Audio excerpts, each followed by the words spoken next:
Greetings, friends, and welcome to the What's Right show. Sam Mirejovsky here behind the What's Right microphone.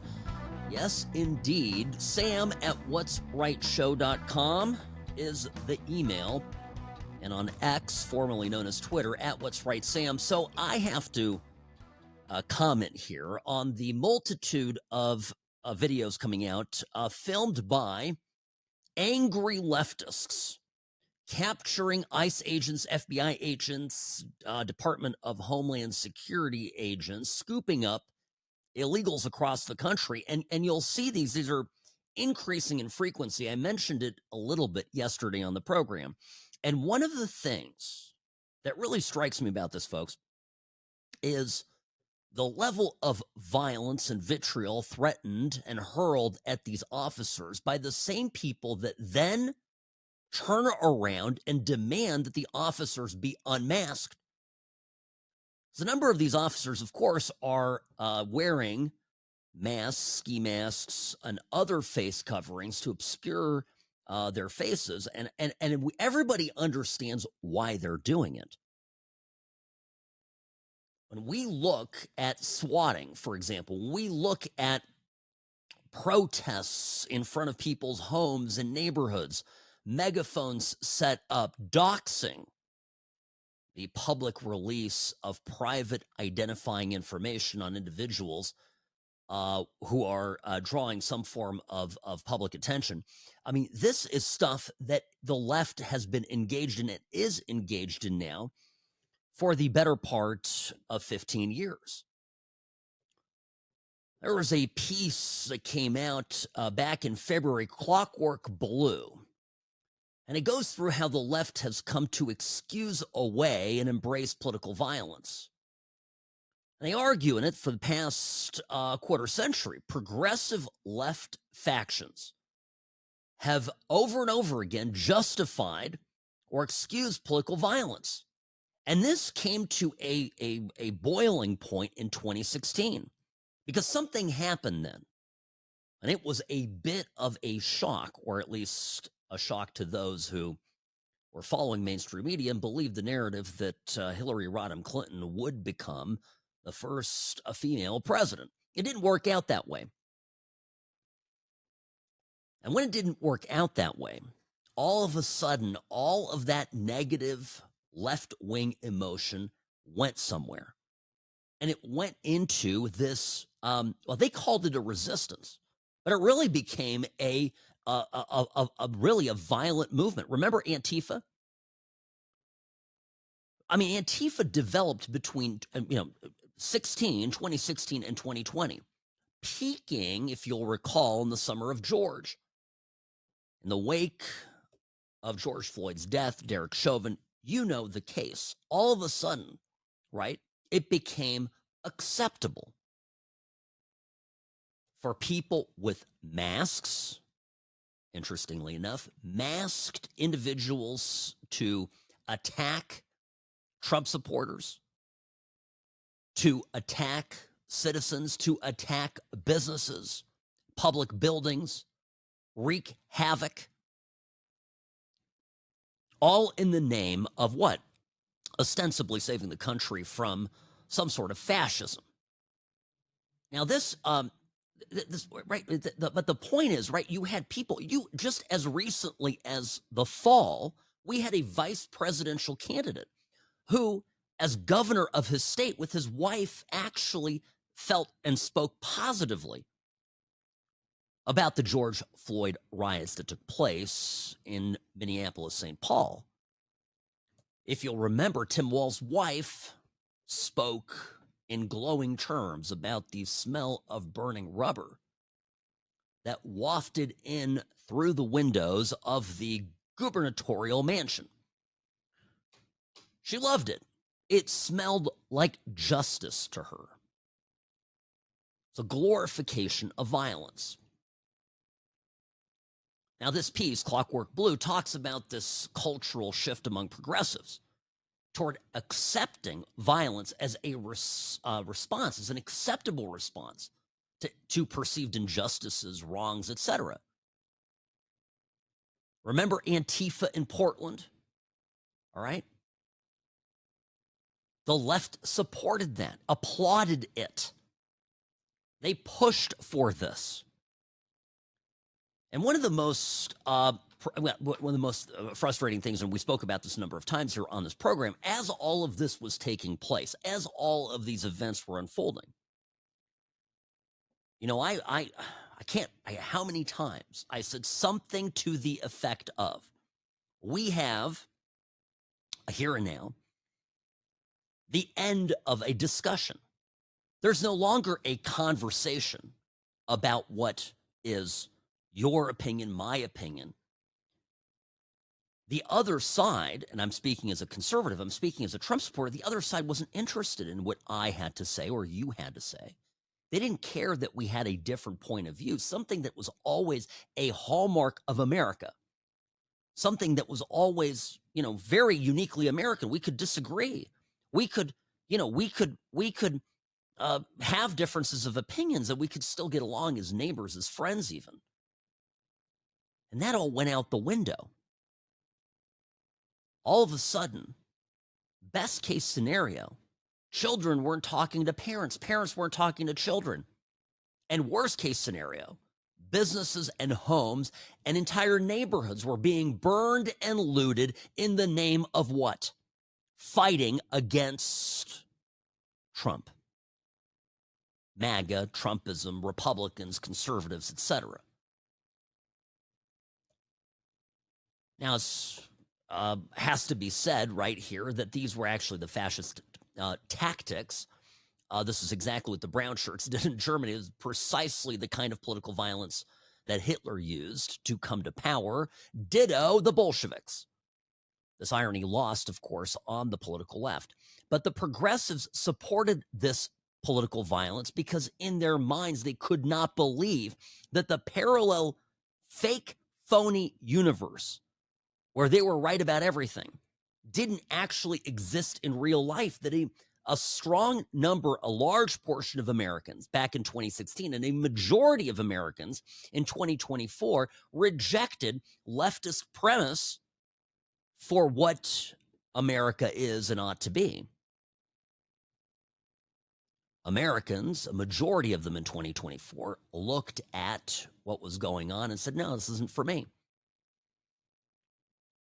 The people that are out there on these videos screaming obscenities and in some cases threatening death to ICE agents, federal agents, scooping up illegals is exactly that. These are people that lost the election. These are the people who, maybe they voted, maybe they didn't. In any event, they had an opportunity to participate in the democratic process.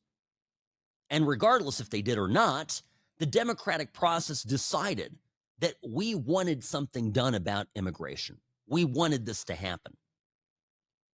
And instead of making reasoned arguments for why we should change our minds and treat immigration differently, they go out in the streets and scream and shout and threaten. These are the left-wing authoritarians. They feel powerless because not enough people have been persuaded to their side of the argument. That's what this is all about.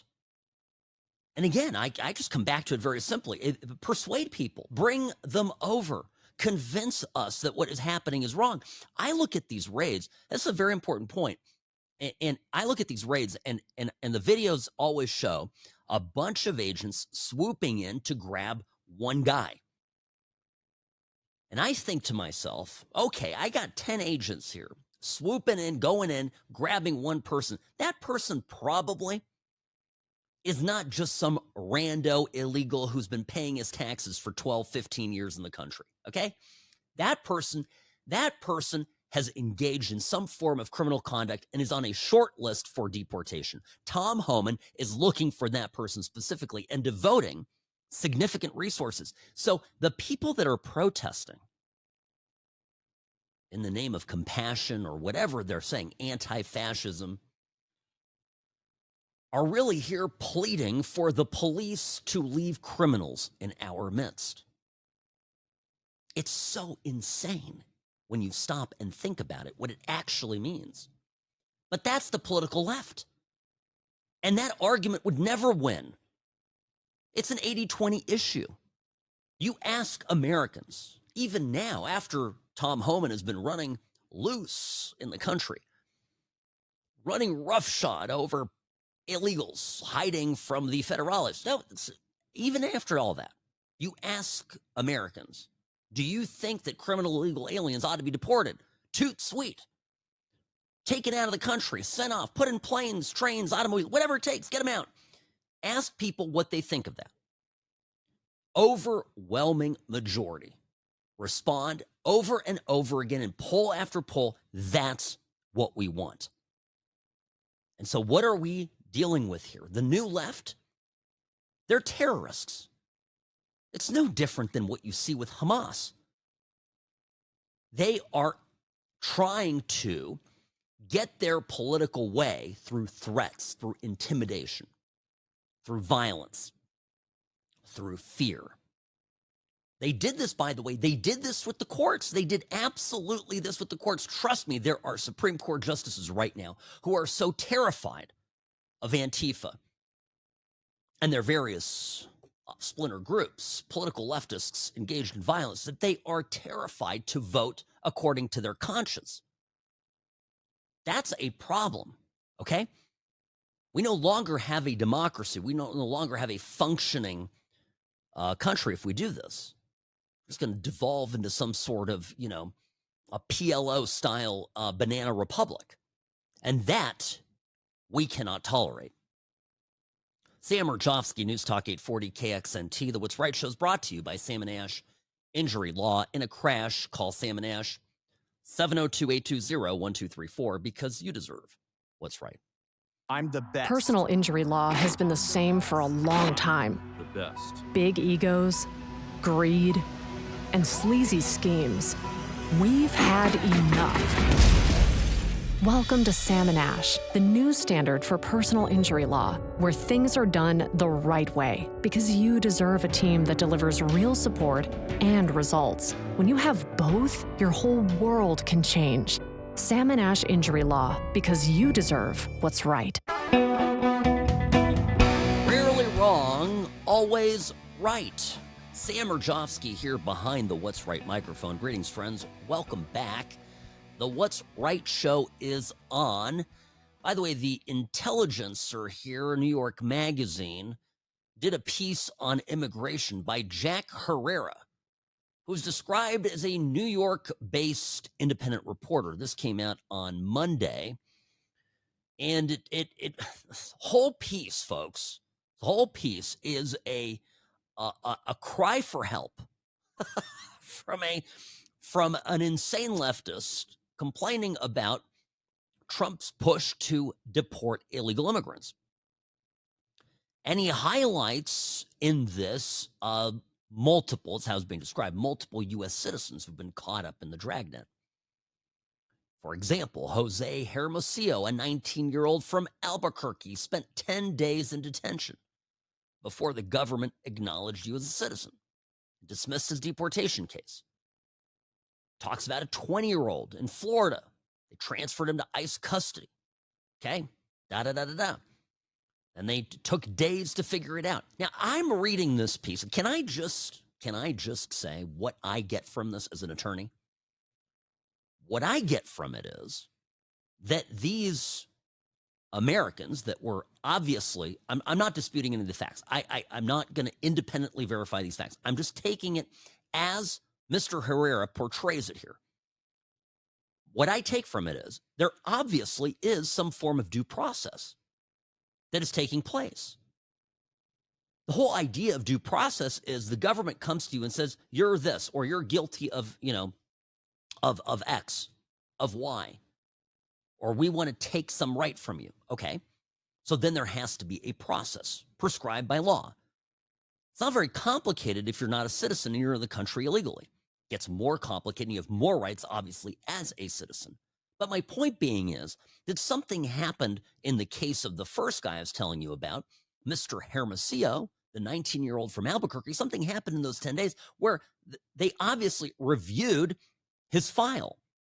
That's due process.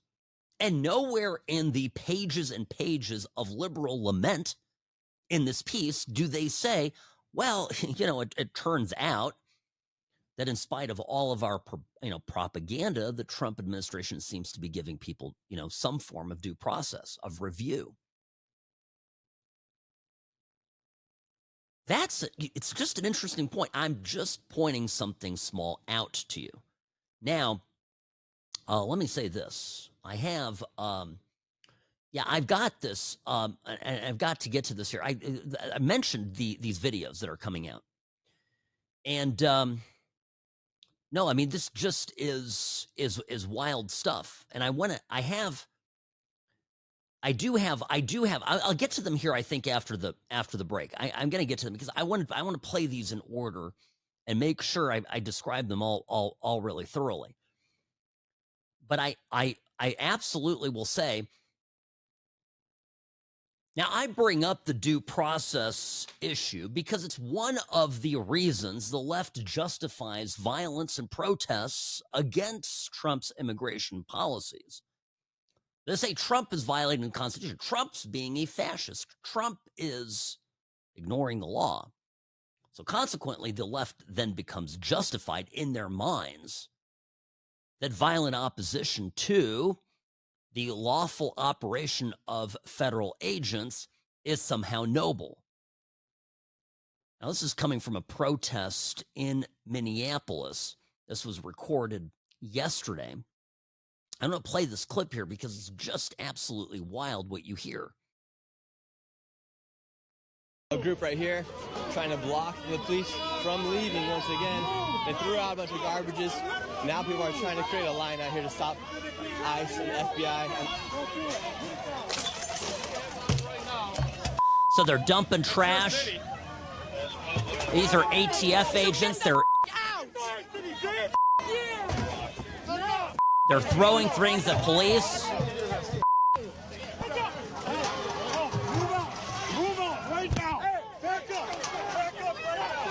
So these people are putting up a pretty strong wall here. They're letting people, the police are retaliating. People are pushing back at the police, showing no respect towards the police. People are upset because the ICE did come through here and they did take some illegal immigrants out of here, of the city. Yeah, so that's, you see, and by the way, notice, about 80% of these protesters are masked. Protesters, I mean, that's a mild word. I mean, these people are violent thugs. They're throwing things at the cops. Now, what about threatening death to police officers? Here, this is from a recording on Monday. This was retweeted actually out on by the Homeland Security account. It's pretty shocking what this guy is saying to these ICE agents who are just doing their jobs. You know what? When people start fighting back, then what y'all gonna do? Y'all gonna shoot every American? When we start fighting back, what y'all gonna do? Y'all gonna shoot Americans then? Because that's what we gonna start doing. We're gonna start fighting back. That's what we gonna start doing, fighting back. Damn shame, all y'all should put a bullet in y'all heads. Doing Trump's work, every single one of y'all put a bullet in your head. Yeah, I said it. What? I said it. What? I'm a United States citizen. I said it. All y'all put a bullet in your head. Y'all fucking losers. All of y'all fucking losers. Put a bullet in your fucking head. Man, don't touch me. Touch me again. Touch me again. Come on, touch me again. I actually have never wanted to see somebody get beaten by the cops more badly than here. I'm telling you, this is just, again, let's back up. And you've got 7 or 8 agents coming after 1 or 2 people. These are people that are on a list. They're on a list because they committed crimes. In this particular case, it appears to be somebody who was accused of child molestation. And people are saying this now. Now, if that's true, can you imagine the level of depravity that this person who's filming this video, who you can hear, saying he's going to put a bullet in the heads of cops who have come to take a child molester away? And get him out of the neighborhood. That's the Democratic Party for you, folks. This is where we're at. It's more important to oppose Trump than it is to have our communities be safe. It's more important to have illegal immigrants because the Democratic Party told me so. And there's no critical thinking behind it. There's no really articulable reason.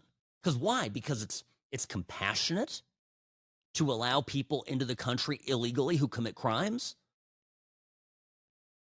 It doesn't pass the logic test. And the Democratic Party has always been a party, more emotionally based, of course, because that's what liberalism is. But now it's metastasized into something far more sinister. The Democratic Party now is a party of violence. And it's really good we've got President Trump, because if we had Kamala Harris, none of this would ever get stopped or investigated. Sam Mirejovsky, News Talk 840 KXNT. Right back after this, folks. Don't go anywhere.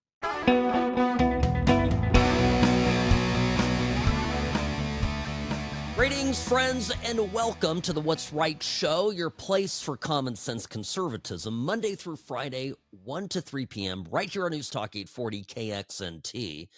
There is no question that Democrats, after losing at the polls, the presidency, Congress, House and the Senate, and a variety of other state and local races, are now looking to enforce their agenda via threats of political violence, in some cases, actual political violence. And, I know I'm seeing a couple emails here pop up from some of you that think that this is hyperbole. I present a question. It's not just one video that I played moments ago of some guy somewhere yelling at ICE agents who are removing likely a criminal illegal alien, telling him that he would kill them, literally threatening murder. It's not just that. It's the raw numbers of how many people, and I suspect Democrats, right, liberals, are sympathetic, at least in part, to Luigi Mangione, the shooter of Brian Thompson, former CEO of United Healthcare. The Free Luigi crowd, this is what I'm talking about, right?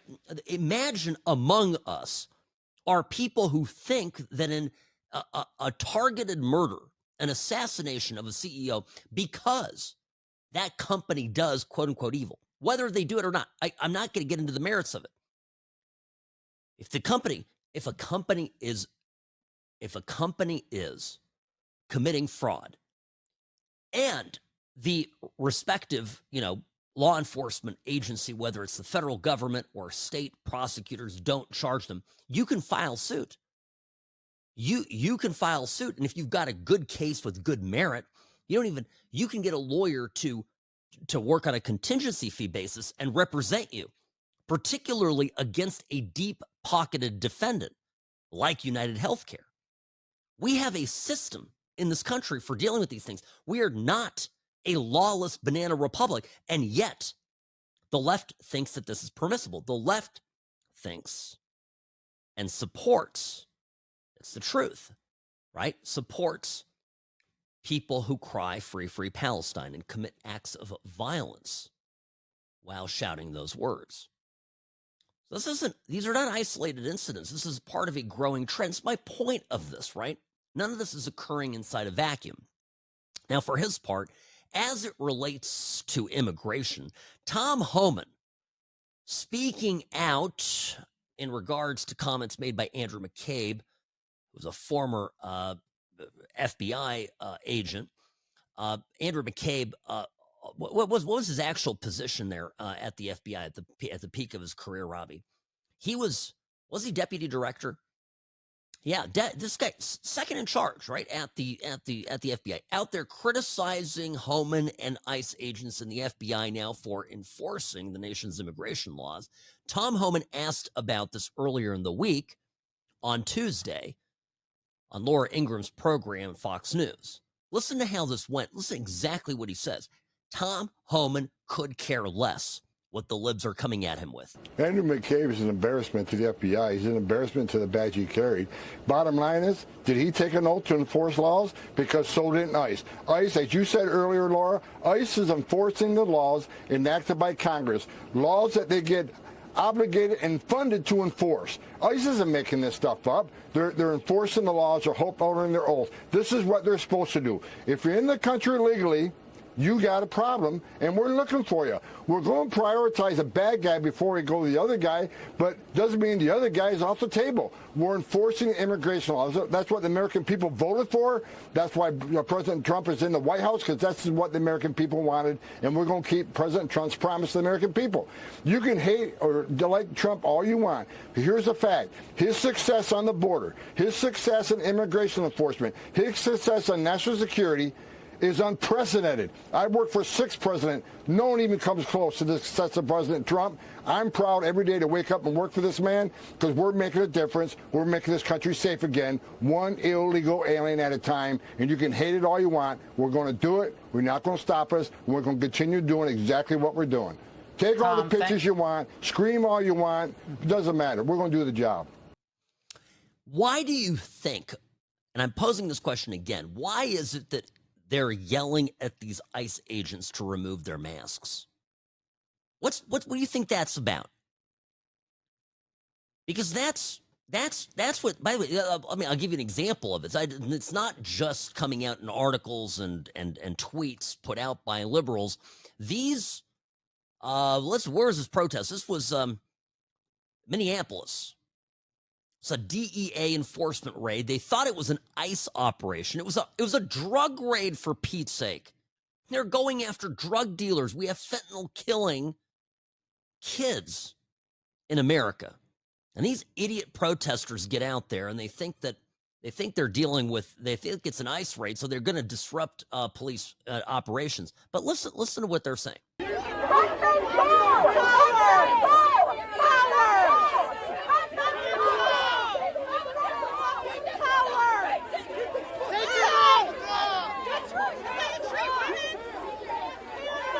Now listen to what they say. Is this what you signed up for? Is this what you want to be doing? Lower your mask. Now I see an ICE agent in there, by the way. So apparently this was a drug raid. Regardless, they're yelling, "Take off your mask, remove your mask." Is this what you're, lower your mask? Meanwhile, the protesters themselves have masks on. Those of you watching the clip, not just listening to it, can attest to this. So the protesters, the Antifa, they, thems, the persons, places, or things, one of these people has a suspicious gender orientation. Not immediately clear what it is, but the point is, right, these crazy libs out there, they can keep their faces covered. They can hide their identities, but they're demanding that the agents reveal theirs so that they can be doxxed the way that these crazies went after members of Doge. Remember that? In the early days of the Trump presidency, newspapers, reporters went after them. This is what they want to do. They want to intimidate the officers participating in these actions into ceasing and desisting. And what are they threatening them with? Career problems? They're police. They're doing their jobs. They're following and enforcing the law. They're not threatening them with career, consequences, ramifications. What are they doing? They're threatening them with violence, right? They're threatening with people showing up at their homes. They're threatening them with an army of crazy lunatics. That's what's going on here. And it's big. So these videos are circulating. I have another one here of ICE coming along and shattering the window of a woman during a traffic stop. Her daughter is filming this. This is making the rounds on the internet as well, causing a great deal of consternation among the left. La voy a leer primero. Ya. Yo no he Sí, cometido un necesito enseñarle delito. la orden. No, what are you guys doing? Yo le voy a hablar a mi abogado. Si no, No, me, you no know? ahí deja que lo revienten. No, ahí if it's against... No! Mommy! Hey, there it is. They open her window. Break it open. You guys cannot take her! Just because you guys No want te to! preocupes, Karen, no te preocupes. Tranquilo. Tranquila, mamá. Tranquila, mama. Háblale a Ulises. You act like you wouldn't have kids! No te preocupes, mamá. Todo va a estar bien. Tenga cuidado, tenga cuidado. Gracias. Espérese, señora. Can I? Hold on. It's done here. Robbie, can I point something? Can I say something out here as just a son of lawful immigrants? Let me just say something. You know, my parents came to the U.S. in 1977. They did it legally. You know the story. I'm not going to repeat it. But my dad, I'll talk about my father for a minute. My dad was born in, well, Nazi-occupied Czechoslovakia. He then moved to Switzerland, to France as a young boy, learned French. A couple years later, they moved back to now communist Czechoslovakia, if you can believe this, okay? 1948, 49. Then my father, and learns French, right? So now my dad's bilingual. Then my father, I think, probably had to taught some Russian, right, growing up. I don't know how much of that he retained. There was a certain resistance to learning Russian. Then he emigrates, leaves the country in 1968. He goes to Holland, to the Netherlands, learns Dutch. But speaks enough Dutch, by the way, to write his dissertation, a book, in Dutch. Okay? Then my dad, now together with my mom, go to the U.S., where my dad learns English. Both my parents learn English quickly because they're in the freaking U.S. You know, it bothers me. It really, really bothers me when people come to the country and don't assimilate. And you can, I love my Czech culture and my history and my family history, and I love all that. But learn the language. You're forever going to be, forget legal status for a minute. You're forever going to be relegated to second-class citizen status if you don't speak the language. It's so vital. So it boggles my mind. Not only do we have people coming in here, basically invading the country illegally, skirting our laws, flaunting our laws, right? Just doing whatever they want. They don't even come and respect our country by learning the language. It bothers me. It bothers my parents to, oh my gosh, don't even get them started. And if you talk to, I'm telling you, talk to legal immigrants who've done it the right way, the corner cutting, the cheating, the lying, the breaking the laws, and not learning the language, all major pet peeves. So I'm loving all these videos where they're like, oh, noise. Can you imagine if I moved to Mexico? Imagine I were to immigrate to Mexico and then we're like, I don't speak Spanish. I can't learn your language. Or moved to France and did that. Yeah, that would not work out for me. Guarantee it. Sam Mirejovsky, News Talk 840 KXNT. The What's Right show is brought to you by Sam & Ash Injury Law. In a crash, call Sam & Ash, 702-820-1234, because you deserve what's right.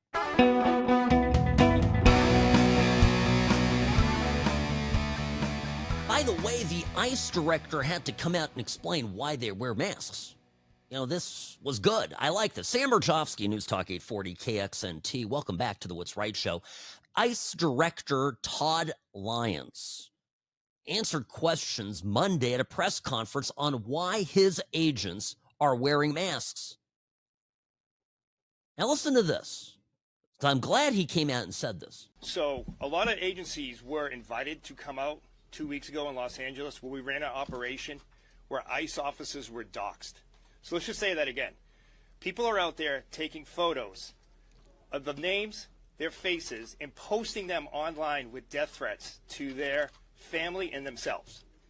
So I'm sorry if people are offended by them wearing masks, but I'm not going to let my officers and agents go out there and put their lives on the line and their family on the line because people don't like what immigration enforcement is. They are wearing those masks because we ran an operation with the Secret Service where we arrested someone that was going online, taking their photos, posting their families, their kids' Instagram, their kids' Facebooks, and targeting them. So let me ask, is that the issue here, that we're just upset about the masks? Or is anyone upset with the fact that ICE officers' families were labeled terrorist? There it is, right? And pretty common. Can you imagine how despicable you have to be to want to reveal the identity of the children, okay, of your opponent, and hoping that harm comes to them? Like, there's a lot of people on the left that I actually, detest. I mean, Robbie, on a scale of 0 to absolute white hot sheer hatred, where do you put John Brennan? Right? I'm just saying, pretty close to that white hot level. Would you ever think about wanting to dox his kids or grandkids? Or I want John Brennan to go to jail. I want him to get arrested and to be brought up on charges of treason. That's what I want. But the idea of having him be somehow hounded or murdered by some sort of right-wing partisan or beaten up gives me, that doesn't give me any pleasure. We Republicans are grounded in, traditional notions of fair play and justice. We still believe in the system. In fact, this revolution of 2024 is in part a desire to reclaim again a fairness in our system. The system had been hijacked by the left, by the Biden people, whoever was running the auto pen, was hijacked to become a political weapon. That's what the Department of Justice became under Joe Biden. And we Republicans want that to go away. We want that to end. We want the Department of Justice to bring people up for, charge people with criminal activity and irrespective, right, of what, political orientation they may happen to have. Now, we really don't want to see are the Luigi Mangionis of the world or the ICE doxing terrorist threat lunatics from Antifa to get their way. If you disagree with what ICE is doing, vote. Right? Vote. But the problem is you're in the minority. If you think that this is wrong, if you think that arresting a child predator who happens to be in the country illegally and sending him over to a maximum security prison in his home country is wrong or illegal or is a denial of due process, you're delusional. And the only judges that agree with you are raving left-wing lunatics who have bent the law in every way imaginable to favor their political ideology. That's the reality of the situation here.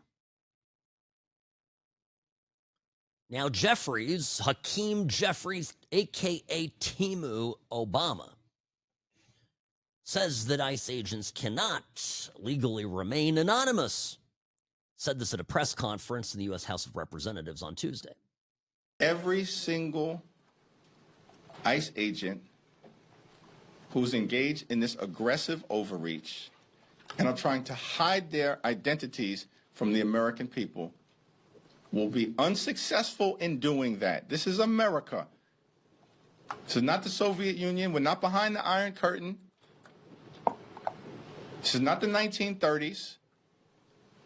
And every single one of them, no matter what it takes, no matter how long it takes, will, of course, be identified. That, in fact, is the law. Oh, okay. I guess now what we're going to do is, with the blessing of the minority leader, the man who wants to be Speaker of the House, is we're going to reveal the names of any law enforcement officer that is out there. By the way, what's the purpose behind this? Besides just scaring the officers, for the lives of their kids, it's to dissuade them from participating in this, to slow down Trump's immigration agenda, an agenda we Americans voted for. Okay. So this is really where it's all at, and I don't know. I think it's very, very important to fight back on this and really push back. Now, one of the things, and I'm going to get to this here at the top of the hour, because I think there's an interplay between this violence that's on the rise in the Democratic Party and news this week. They're finally talking about it. That basically we've got the left is suffering from extremely poor mental illness. They've got some mental problems. Poor mental health, I should say. So that's that's we'll get to that here a little bit here, top of the hour. I know it's already time for the time. Where does time go? All right, we'll get to all of it. But some of this polling, I mean, Nate Silver himself came out. I'll get to all of it when we come back. Plus, a showdown between Senator Booker and Senator Ted Cruz. This one's a good one. And again, this is an example of where Democrats lack any self-awareness about some of the things that they're saying now, almost as if they've forgotten a bit of history. Okay, Sam Mirejovsky here, News Talk 840 KXNT. The What's Right show is brought to you by Sam & Ash Injury Law. This is the only law firm to trust. If you've been in an accident, if you're hurt, get some advice. Even if maybe you don't need a lawyer, get some legal advice. It's free. The call doesn't cost you anything. 702-820-1234. Offices in California and Nevada, because you deserve what's right.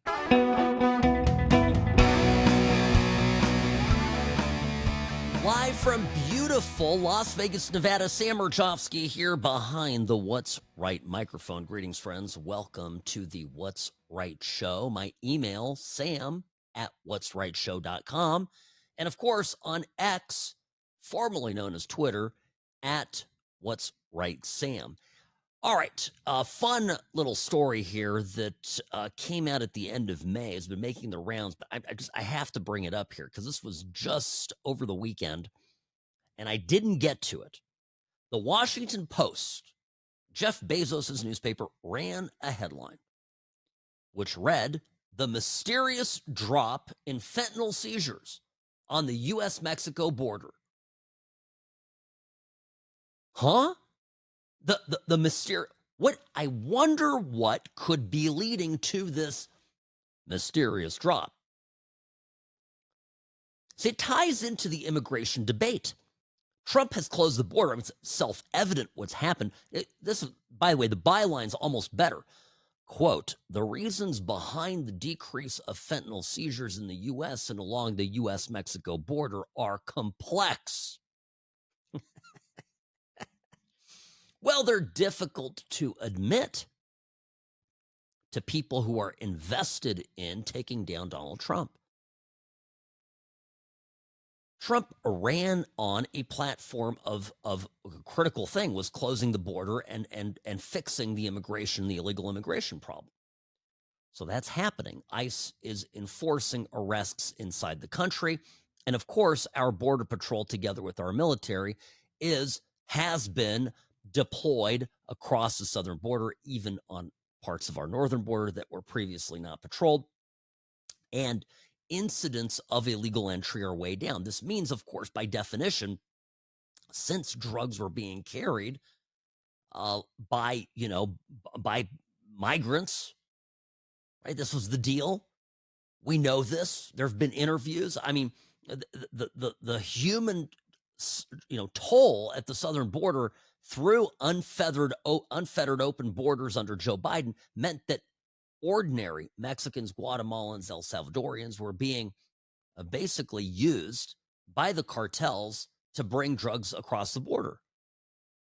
Women and girls Many underage were sex trafficked. And Biden and Alejandro Mayorkas are responsible for this. And now, instead of running a story that celebrates it, they're pretending like it's some giant mystery. After years of confiscating rising amounts of fentanyl, the opioid that has fueled the most lethal drug epidemic in U.S. history, U.S. officials are confronting a new and puzzling reality at the Mexican border. Fentanyl seizures are plummeting. Then goes on to say this phenomenon has received little notice in Washington. What do you mean? Little notice. Trump's talking about this all the time. But these people won't cover anything positive. Instead, they want to focus on the fact that ICE agents should remove their masks so they can be doxxed by Antifa.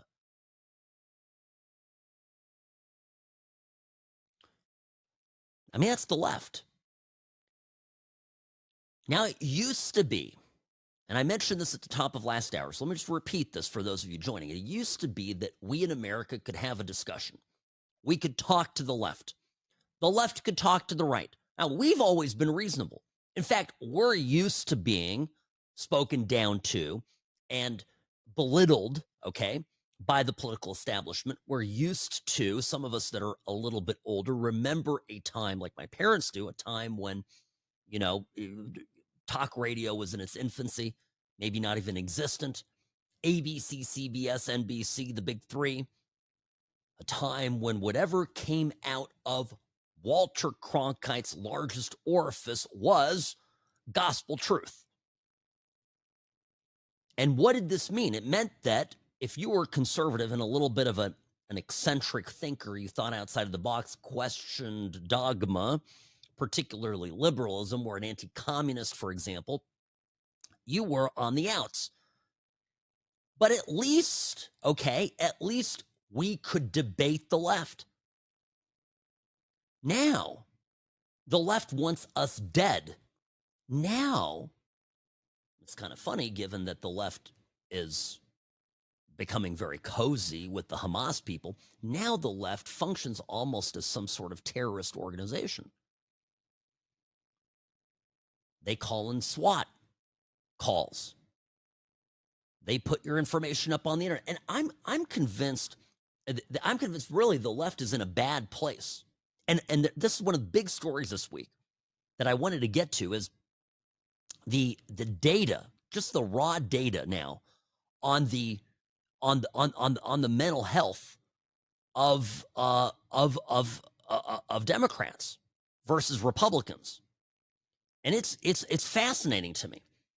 So this, I'm going to get to it here because Nate Silver poked at it a little bit, and then a number of people. Mental illness party, self-reported mental health by political ideology. Excellent versus poor mental health. In the U.S., conservatives are at 51% reported. 51% reported excellent mental health. Liberals, 20. That's a 31-point spread. Now, how about poor mental health? Liberals are at 45%, conservatives at 19.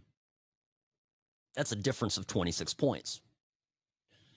Nate Silver, who's the data guy who, you certainly know from his, reporting on presidential elections and polling, writes, quote, the young men that Democrats have trouble with aren't necessarily the ones who've been captured by the conservative manosphere or who are looking for a helping hand. Rather, it's those who report relatively high mental health and see Democrats as being too neurotic and perhaps constraining their opportunity to compete and reap rewards of their work.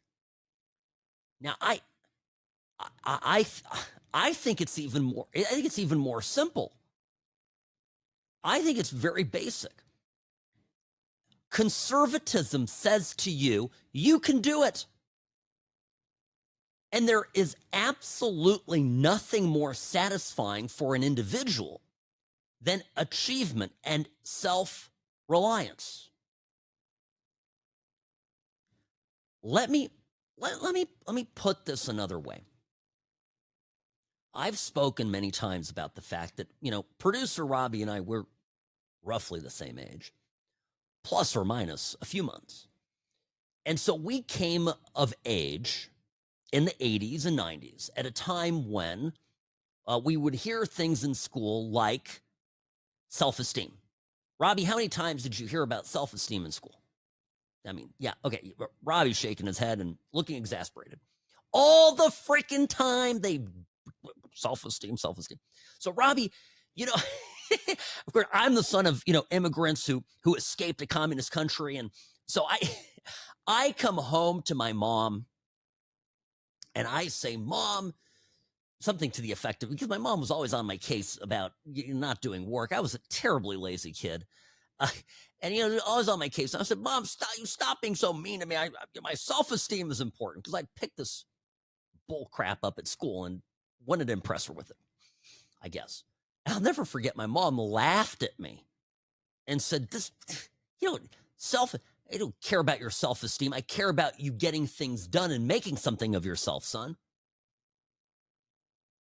And now that it's call it, 40, 35 years later from that conversation, 35 years, let's say, I can say, being a parent myself, I realize that, working on a kid's self-esteem is worthless. If that's a symptom.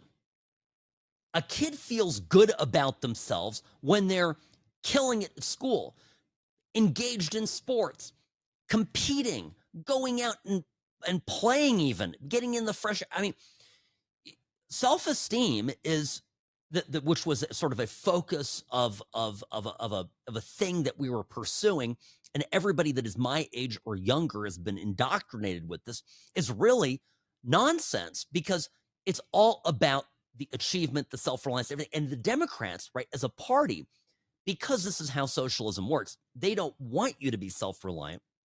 They want you to be miserable. They are the party of grievance politics, which constantly harangues and harasses you with stuff about things that you focusing on the negative. Who did you wrong? Your boss is exploiting you. Society, is exploiting you. The environment is killing you. When I talk to liberals all the time, the world is ending. The water is poisoned. Okay. Temperatures are rising. Sea levels are rising. Right here in Las Vegas, there's a guy that I would meet at my coffee shop, my local coffee shop by my office. I'd run into him all the time. Smart guy. I'm not going to name him. Small world. He might hear this. And I just laugh. I one time you meet somebody over and over again, and you start to listen. And he moved out of Vegas, a city that he loved. He was convinced that we would burn up and run out of water. And he left. He moved to, I don't know, Tennessee, I think, or something.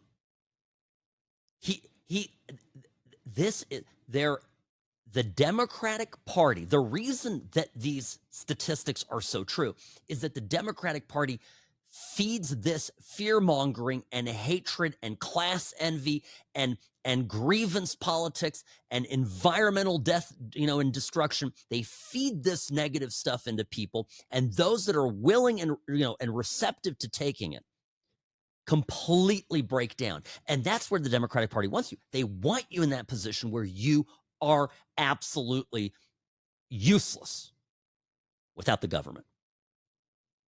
And that's the biggest difference between the right and the left. And the mental health stuff is just that's the symptom. That's the outcome. All right, quick break. Sam Mirejovsky, News Talk 840 KXNT. The What's Right show is brought to you by Sam and Ash Injury Law. In a crash, call Sam and Ash 702-820-1234 because you deserve what's right. The Sam and Ash team, they wanted me to have the best care. They had my interests at heart. I have an enormous amount of gratitude. I cannot say enough thank you.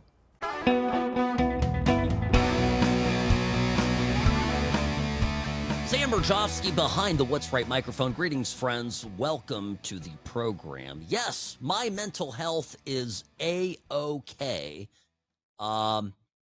pleased to report. Yeah, this is interesting. By the way, here's another reason. New York Post reporting on this news, quote unquote, that conservatives have 51% of conservatives report to have excellent mental health, while liberals are at 20%. That's right. So 80% do not have excellent mental health on the left. Poor mental health reported at 45% for liberals, 19 only percent for conservatives. So 26% more liberals have poor mental health than conservatives. Significant, about over double, right? New York Post writes, is it any wonder liberals are having a mental health crisis? It talks about how Democrats have ceded a virtual monopoly on pro-family and pro-religious messaging to Republicans, the very values that can promote life meaning, interpersonal connection, mental well-being. I think about that. I mean, Robbie, like, you're married. You know, I'm married. How much of your stability and happiness in life comes from your family unit? Huge. And Robbie, folks, I'm not going to tell too many tales out of school, but one of us got married quicker than the other. And I'll tell you honestly, Robbie, and I love you for it. You recognize that, you know, you found a great woman. Your wife is amazing, and it made you happier. I know this. I've known you a long time. And I think about the people out there who are given this. I think it's bad messaging. You just be happy and follow yourself and do your own thing and whatever. And all of a sudden you find yourself middle-aged. You're hitting 35, 40. And everybody around you's got their person and doing their own thing. And you're just what? You're cruising the bars or whatever. It's not a recipe for happiness. We're not built for that. Most of us are not built for that. Now, you and I, Robbie, we're not too religious anymore, but religion does bring a lot of happiness for certain people. And it's important. And by the way, I would much rather have a society that is built on Judeo-Christian values than the absence of that. I think it's good. 86% of conservatives identify with the religion. That's according to Pew Research. And religious people generally are much more likely to self-describe as very happy. Again, if you go back to the political violence, the Democratic Party's chased religion out of the public sphere, has made people, really push people toward turning their backs on God and on ethics generally. Has made them more reliant, has made them more fearful. And then what the left does is they wind people up about Trump, and Trump is Hitler, and Trump's right, and literally a fascist, literally Hitler. How many times have we covered this in the past 10 years? Literally Hitler. Okay. And then, literally Hitler becomes president. And then on top of it, there's all these other things that are not going well for liberals. And in that state, then, it's no surprise that they lash out and are violent, because they are not even able to manage their emotions. They become useful weapons in the hands of the Democratic Party machine. This makes me sad, right? And I think it's,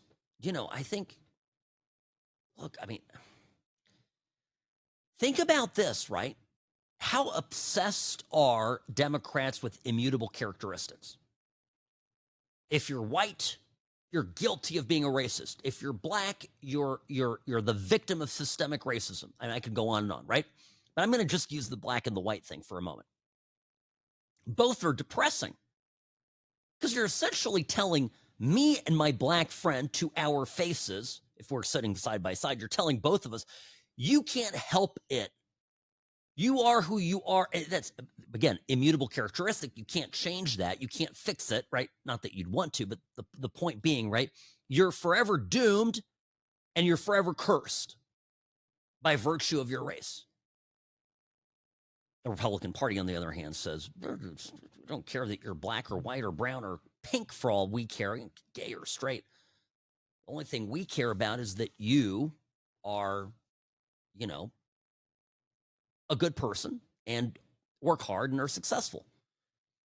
We want government to get out of your way. We want you to be able to achieve things. And again, the systemic racism, that can only be fixed by government. So that's the reality. That's the sad, you know, that's the sad reality of things. All right. And that's, I think, where all of this stuff is coming from. Well, and Robbie, this is a great point you raised earlier, is, you know, the Democrats do this in order to seize power, not just politically over people, but over the goodies in our economy. If you distribute stuff based on these immutable characteristics that only people in power, the politicians, can gatekeep, then they have the power to basically control the rewards in society. If it's truly a market economy, we control the rewards based on our own actions and our own success. But if they control the rewards, well, then, you know, then we, you know, we just are sitting around hoping that a little goodie drops from the big government machine. And that's depressing. I understand, right, why my parents left communism. And it wasn't just free speech. It was that you could not get ahead on your own merit. It mattered who you were politically. So you either compromised yourself and, you know, kissed money and you know, and went along with the regime, killed your soul, and you maybe got some goodies, or if you were honest and true to yourself, you never had a chance. That's depressing. So, of course, my parents, both in their 20s, 1968, said, no, sorry, Russians back here. It's going to go on forever. We're out. And that's why they love America so much. That's why we're so happy here. That's why my parents are conservatives. That's why my parents support Trump as immigrants. Gosh forbid. Imagine that. All right, when we come back, Ted Cruz going at it with Cory Booker, Spartacus himself. Hurrah, hurrah, hurrah. Sam Mirejovsky, News Talk 840 KXNT, back in a moment.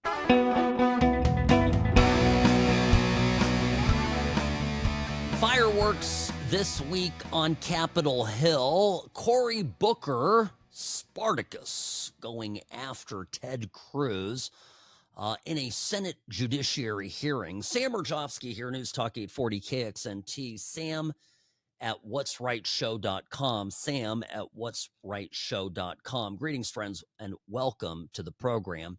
So basically here, the senators were arguing, discussing at first, turned into an argument, but discussing an uptick in threats against federal judges. Now, in the Democrats' mind, this violence, of course, is coming from the wascally Republicans, because Republicans are trash-talking judges, like Boasberg, right? Put another way, the Democrats right now are using their judges to stall the Trump agenda, and then are pissed that Republicans are grousing about it. So they want to do something about it. And so Cory Booker here, senator from New Jersey, comes out and Booker says, will you indulge me here? Very condescending. Will you indulge me? I got something to say. Would you indulge me for a moment? We indulge you every moment. I appreciate that act of generosity. It's just something you said that I think is actually dangerous and should be addressed, and you're welcome. But when Judge Anderol was killed in New Jersey, the Republican colleagues in the Senate, their outpouring of support, their outpouring of concern, they're willing to work together on a bipartisan bill was extraordinary. It shows the truth of this institution. It's, despite some of the fiery rhetoric that you were sowing, we're really a bipartisan, working bipartisanship. Cornyn and Coons, after the incidents you're talking about, got together and actually passed a bill to better protect our Supreme Court justices, many of whom are friends of ours. You know, Gorsuch and I disagree on a lot of stuff. I knew his wife before he did. We studied together at Oxford. This implication that there was silence when there were threats on their people's houses is absolutely absurd. I remember the rhetoric and the comments, the concern from Coons. I actually distinctly remember you, Chairman, on more than once condemning those attacks on Republican-appointed jurists. To say things like that feeds just the partisanship in this institution and feeds the fiery rhetoric. And it's just plain not true. It's just plain not true. And I think you know that, but we can pull from the record from my colleagues in real time, literally days afterwards, condemning it. There's a lot of substantive things to say here, but to think that the lack of humanity when people's homes are being threatened was not in existence, I think that's unfair and really concerns me that you would say that in the way that you did. Now, let me unpackage this for a moment, if I may. And by the way, he's referring to the killing of Daniel Anderl. Anderl is the son of a judge named Salas, Esther Salas, who is a New Jersey judge. And there was a lawyer that posed as I think if I remember this right, the lawyer was some sort of a men's rights advocate.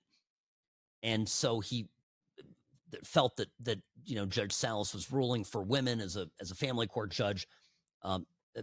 This didn't really have, there's not a political overtone to this. It was really just, that was the issue. And this lawyer, this unhinged lawyer, went to her house, posed as a delivery man, and opened fire.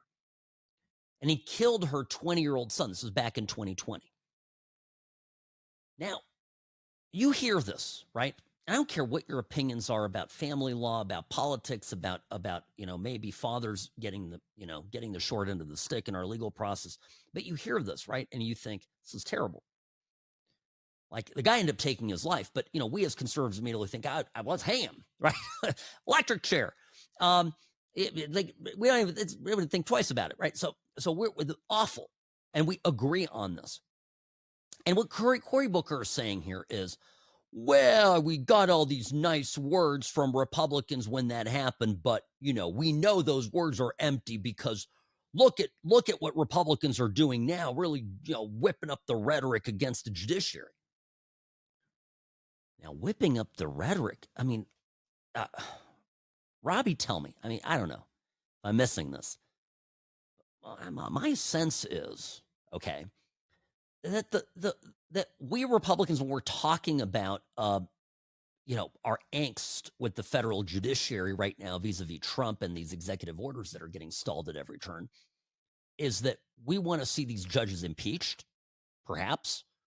We want to see Congress limit the use of universal injunctions.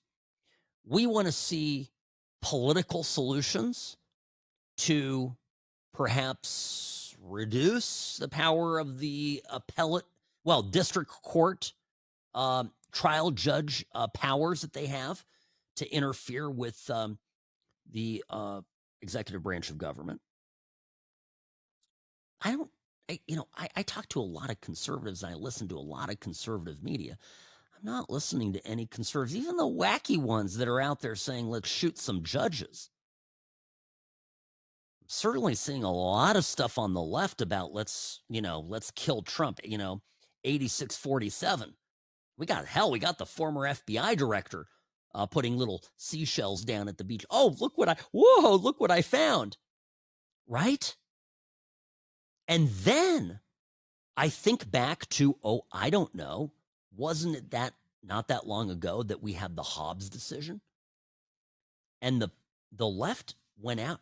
They, this is the end of Roe v. Wade, right? Hobbs. Remember, somebody released it in an effort to intimidate the judges that were voting for it. So before the official announcement was made, somebody released it to the media, right? Remember this? And so Cruz, Ted Cruz goes, wait a minute, not so fast. Let me reply here. Well, I thank my colleague from New Jersey. I will note, as John Adams observed, that facts are stubborn things. And it is existing federal law, 18 U.S.C. section 1507, that makes it a crime to protest at a judge's home. And the law provides whoever with the intent of interfering with, obstructing, or impeding the administration of justice, or with the intent or of influencing any judge, juror, witness, or court officer in the discharge of his duty, pickets or parades in or near a building housing a court of the United States, in or near a building or residence occupied or used by such judge, juror, witness, or court officer, or with such intent uses any sound truck or similar device, or resorts to any other demonstration in or near any such building or residence, shall be fined under this title or imprisoned not more than 1 year, or both. That is federal criminal law. Night after night after night, angry mobs were outside the Supreme Court justices' homes, and in the entire course of it, the Biden Justice Department prosecuted nobody. Now, I want to stop the tape here. Remember this?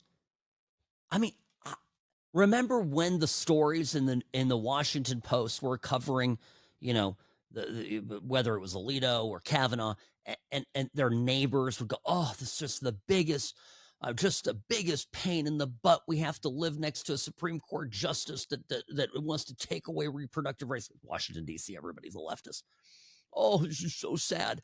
And the media was almost covering the story as like, can you believe what these judges are bringing to their communities? Blaming the justices for the harassment that they were enduring and the inconvenience that caused their neighbors.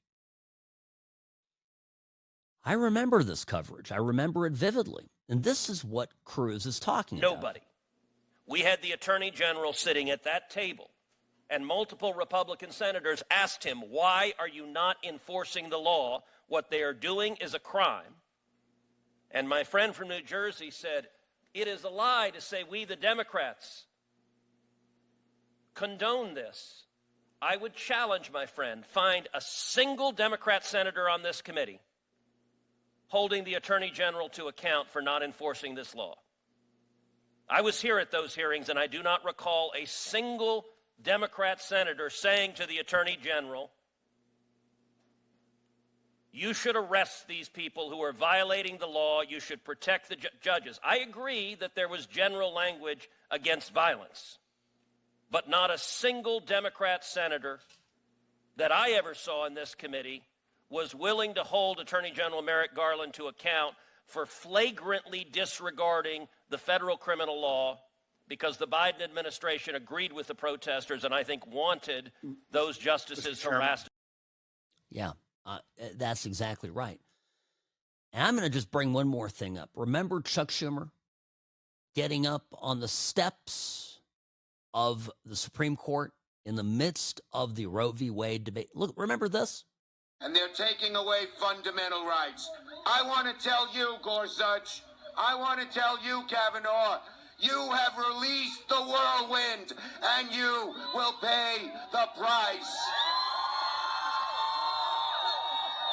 You won't know what hit you if you go forward with these awful decisions. You won't know what hit you. You won't know what hit you if you go forward with these decisions. I mean, this is a threat. And all of this is supposed to just, breeze over? And now Cory Booker has the audacity, sitting in a chamber, in a Senate chamber that is, on his side of the aisle, is led by the man making that threat, to lecture Republicans about judges and their safety. Absolute madness. These people are demented. I don't know what else to say. Sam Mirejovsky here, News Talk 840 KXNT. The What's Right show is brought to you by Sam & Ash Injury Law, because you deserve what's right.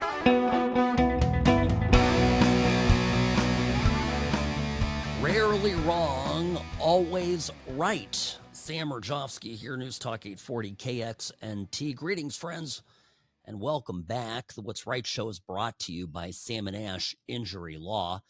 In a crash, call Sam & Ash, 702-820-1234, because you deserve what's right. Jesse Waters on Monday had a great segment talking about the Democratic media trying to spin their way out of their extremist views.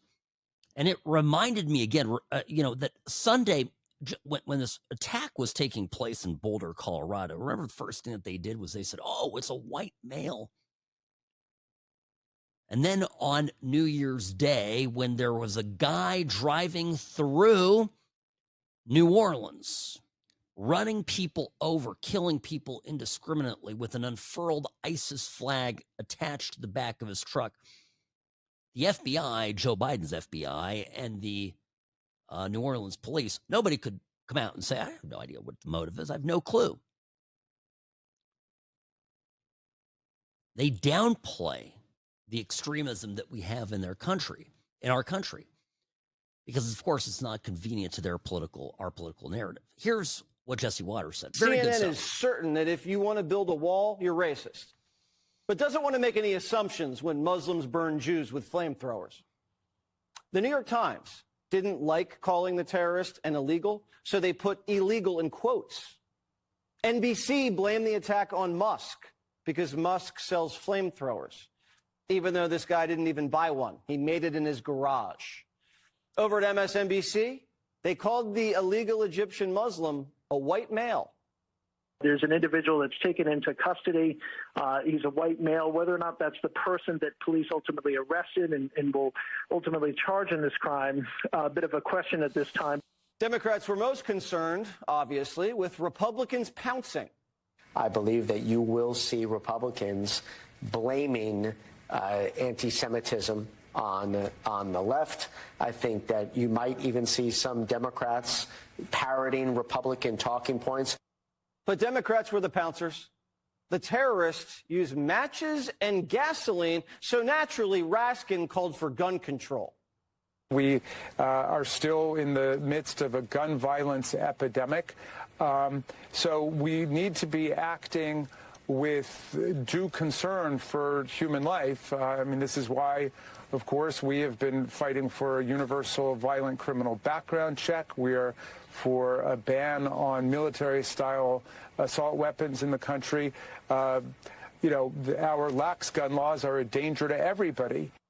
From the arson at Governor Shapiro's house to the executions in D.C. to this Molotov cocktail hate crime, we're watching the left go crazy. But they can't antagonize the Hamas wing of their party because they need them for political power. So they distract you with labels and wonder what the motivation could be and pivot to gun control. They aren't honest enough to admit they opened the border to danger. They created an environment with no consequences. BLM rioters bailed out. Antifa charges dropped. Ivy League agitators not only tolerated but celebrated. They think they can get away with anything because they have been. But this is all about the change.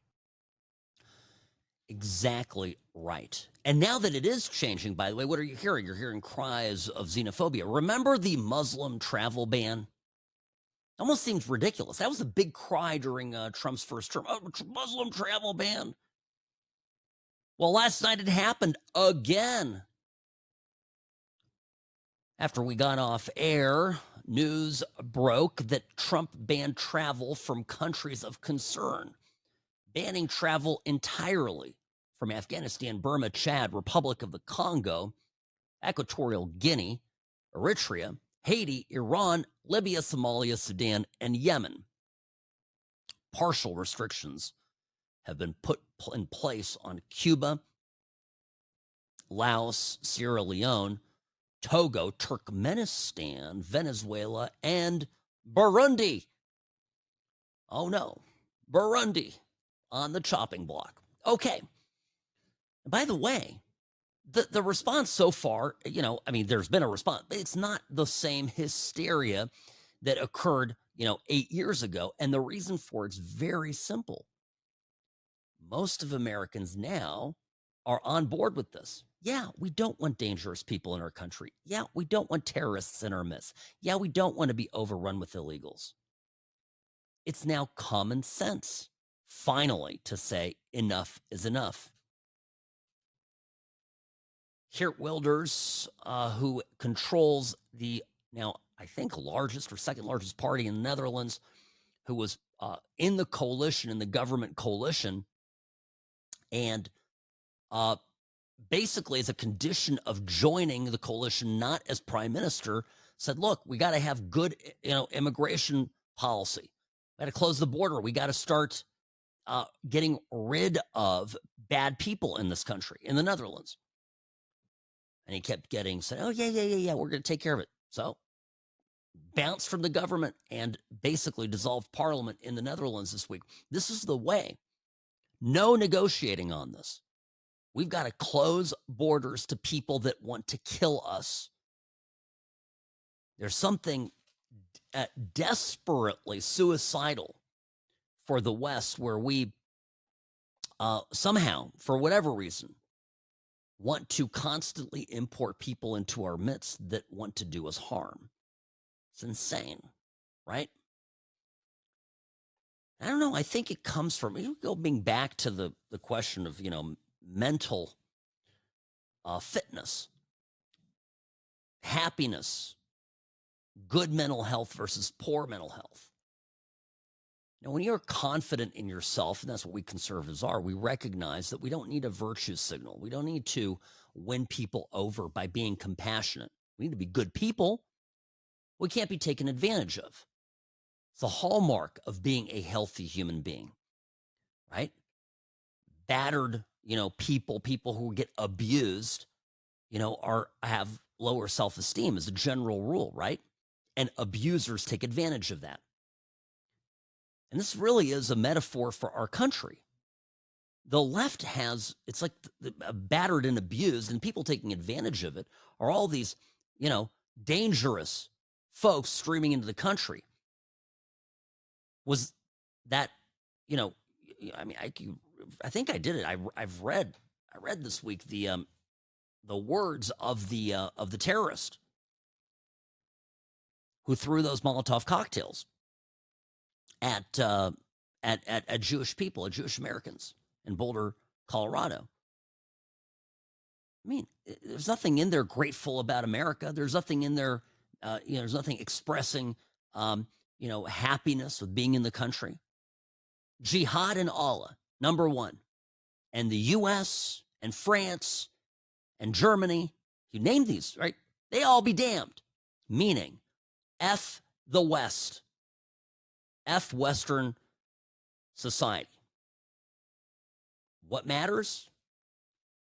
Jihad, Allah, Islam. Let's go and kill some Jews. It's absolutely terrible. So this, right? These are the abusers that we cannot let into this country. And if they're here already, we've got to get rid of them. And I want the ICE agents to continue wearing masks to protect themselves from the lunatics and dangerous lunatics, violent lunatics on the left. Sam Mirejovsky, News Talk 840 KXNT. The What's Right Show is brought to you by Sam and Ash Injury Law. Be back tomorrow, folks. Keep the faith.